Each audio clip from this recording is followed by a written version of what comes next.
que vous pouvez vous présenter déjà dans un premier temps? Je suis Laurence Gay-Pinelli. Et Jean-Félix Milan, je suis metteur en scène du spectacle. Très bien. Est-ce que tu peux nous présenter ta compagnie?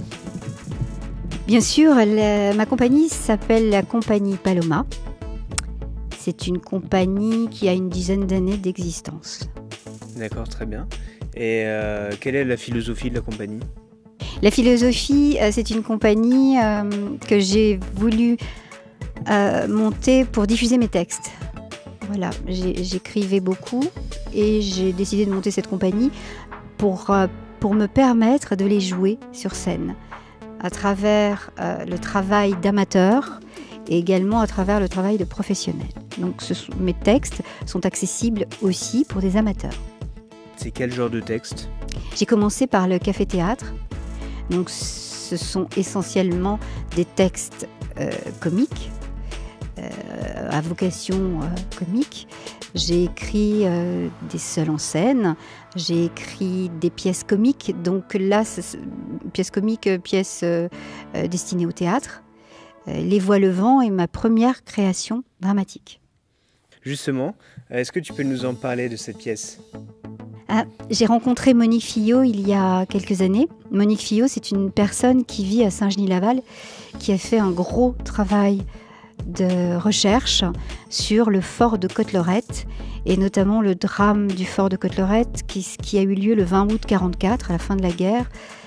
120 personnes ont été abattues au fort de Côte-Lorette par les Allemands. Et Monique a travaillé sur l'identification des victimes. Je l'ai rencontrée au cours d'une soirée, elle m'en a parlé, ça m'a intéressée.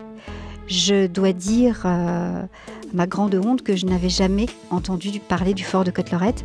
Or, je vis en région Rhône-Alpes depuis 35 ans maintenant, je viens de Corse, et je n'avais jamais entendu parler du fort de Côte-Lorette.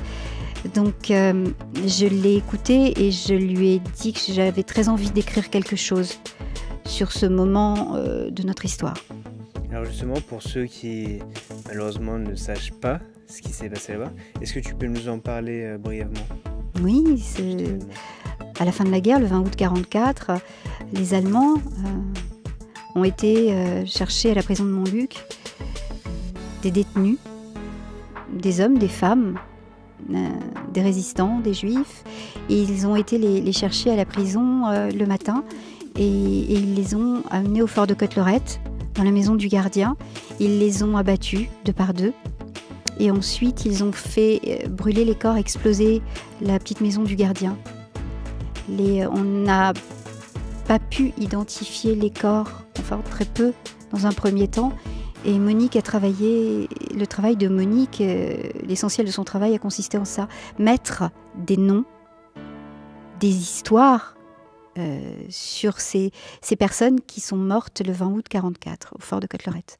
Dans cette pièce, tu nous as présenté trois personnages, dont certains sont réels, enfin sont inspirés de personnes réelles. Est-ce que tu peux nous en parler de ces trois personnages? Quand j'ai écrit la pièce, il m'a semblé important de rendre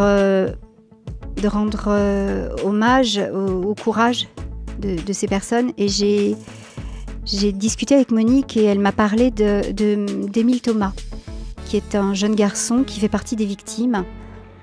Et elle m'a remis les lettres de la maman d'Émile Thomas, Paul Thomas. Quand j'ai lu les lettres de cette femme, j'ai vraiment été touchée, à la fois parce que je suis une femme et une mère, mais aussi parce que j'ai été frappée par le courage et la dignité de cette femme. Elle a vraiment engagé son fils sur le chemin de la résistance et elle l'a laissé maître de son destin, de ses choix. Elle ne l'a jamais encouragé à choisir autre chose que la voie qu'il avait choisie, celle de la résistance. Donc Émile était un jeune homme de 20 ans qui avait l'amour des belles choses. Il avait été élevé il avait lu beaucoup de poésie, il aimait la peinture, il aimait l'art sous diverses formes. Et son père et sa mère étaient des résistants de cœur et d'intention. C'était quelqu'un aussi qui avait un fort engagement politique. Il avait décidé que la France serait libre un jour. Il ne voulait pas chanter la Marseillaise, par exemple. Il s'y refusait. il disait qu'il la chanterait le jour où la France serait libérée du joug des Allemands. Et j'ai trouvé ça très beau, il y avait une force d'âme et de conviction qui était incroyable chez Émile Thomas. Et je me suis dit qu'il fallait parler de lui, mais à travers le prisme des femmes. Ce qui m'intéressait beaucoup, c'était comment une femme peut engager son enfant sur le chemin de la résistance et peut-être forcément de la mort. Enfin, je me disais, est-ce qu'elle pense à la torture? Est-ce qu'elle pense à tout ce qui va attendre son enfant, les trahisons? Et oui, elle avait pensé à tout. Donc ce qui m'intéressait, c'est l'histoire d'Émile, mais à travers les yeux de sa maman.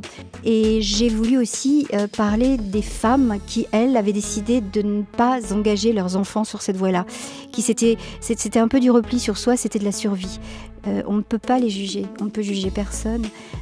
Donc Paul a une voisine qui est une femme qui est une femme du peuple, une femme simple, mais qui est une brave femme qui se dit, mon Dieu, moi j'ai une voisine qui est toute seule, qui lit beaucoup de livres, qui est très instruite, mais elle n'est pas foutue de se couper du bois, elle n'est pas foutue de se nourrir toute seule, donc je vais l'aider. Moi j'ai une ferme, j'ai des œufs, et je vais aussi lui rendre un peu sa joie de vivre.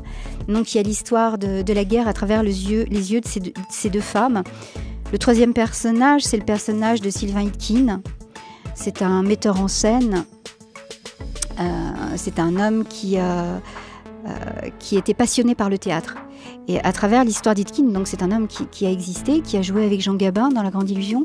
À travers l'histoire d'Hitkin, je voulais expliquer et dire que peut-être, quand on est passionné par quelque chose, quand on a une passion dans la vie, on peut traverser des époques terribles.